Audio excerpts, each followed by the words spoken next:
ನಮಸ್ಕಾರ, ಲೋಕಾಯುಕ್ತ ದಾಳಿ ಟಿವಿಗೆ ಸ್ವಾಗತ. ನಾನು ಗಾಯದ್. ರಷ್ಯಾದಿಂದ ಕಚ್ಚಾ ತೈಲ ಖರೀದಿಸುತ್ತಿದ್ದ ಕಾರಣಕ್ಕಾಗಿ ಭಾರತದ ಮೇಲೆ ಹೇರಲಾಗಿದ್ದ 25% ಹೆಚ್ಚುವರಿ ಸುಂಕವನ್ನು ಅಮೆರಿಕ ಅಧ್ಯಕ್ಷ ಡೊನಾಲ್ಡ್ ಟ್ರಂಪ್ ಅಧಿಕೃತವಾಗಿ ರದ್ದುಗೊಳಿಸಿದ್ದಾರೆ. ರಷ್ಯಾದಿಂದ ನೇರ ಅಥವಾ ಪರೋಕ್ಷವಾಗಿ ತೈಲ ಆಮದು ಮಾಡಿಕೊಳ್ಳುವುದನ್ನು ಸ್ಥಗಿತಗೊಳಿಸಲು ಭಾರತ ಬದ್ಧತೆ ವ್ಯಕ್ತಪಡಿಸಿರುವ ಹಿನ್ನೆಲೆಯಲ್ಲಿ ಈ ನಿರ್ಧಾರ ಕೈಗೊಳ್ಳಲಾಗಿದೆ. ಹೊಸ ಆದೇಶವನ್ನು ಹೊರಡಿಸಿರುವ ಅಧ್ಯಕ್ಷ ಟ್ರಂಪ್, ಭಾರತವು ಈ ನಿಟ್ಟಿನಲ್ಲಿ ಗಮನಾರ್ಹ ಕ್ರಮಗಳನ್ನು ಕೈಗೊಂಡಿದೆ. ಇನ್ನು ರಾಷ್ಟ್ರೀಯ ತುರ್ತು ಪರಿಸ್ಥಿತಿಯನ್ನು ಎದುರಿಸಲು ಮತ್ತು ಅಮೆರಿಕ ರಾಷ್ಟ್ರೀಯ ಭದ್ರತೆ, ವಿದೇಶಾಂಗ ನೀತಿ ಹಾಗೂ ಆರ್ಥಿಕ ವ್ಯವಹಾರಗಳೊಂದಿಗೆ ಉತ್ತಮವಾಗಿ ಸಮನ್ವಯ ಸಾಧಿಸಲು ಭಾರತವು ಮಹತ್ವದ ಹೆಜ್ಜೆಗಳನ್ನಿಟ್ಟಿದೆ.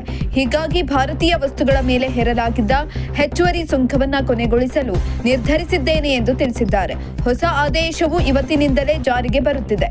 ಇನ್ನು ಭಾರತವು ಇನ್ನು ಮುಂದೆ ಅಮೆರಿಕದಿಂದ ಹೆಚ್ಚಿನ ಇಂಧನ ಉತ್ಪನ್ನಗಳನ್ನು ಖರೀದಿಸಲಿದೆ ಎಂದು ಟ್ರಂಪ್ ತಮ್ಮ ಆದೇಶದಲ್ಲಿ ಉಲ್ಲೇಖಿಸಿದ್ದಾರೆ. ಮುಂದಿನ 10 ವರ್ಷಗಳ ಕಾಲ ರಕ್ಷಣಾ ಸಹಕಾರವನ್ನು ಬಲಪಡಿಸಲು ಉಭಯ ದೇಶಗಳು ಹೊಸ ಚೌಕಟ್ಟಿಗೆ ಸಮ್ಮತಿಸಿರುವುದು ಈ ಸುಂಕ ಕಡಿತಕ್ಕೆ ಪ್ರಮುಖ ಕಾರಣವಾಗಿದೆ. ಇತ್ತೀಚಿನ ವ್ಯಾಪಾರ ಒಪ್ಪಂದದ ಭಾಗವಾಗಿ ಅಮೆರಿಕ ಮೊದಲು 25% ಪ್ರತೀಕಾರದ ಸುಂಕವನ್ನು 18% ಇಳಿಸಿತ್ತು.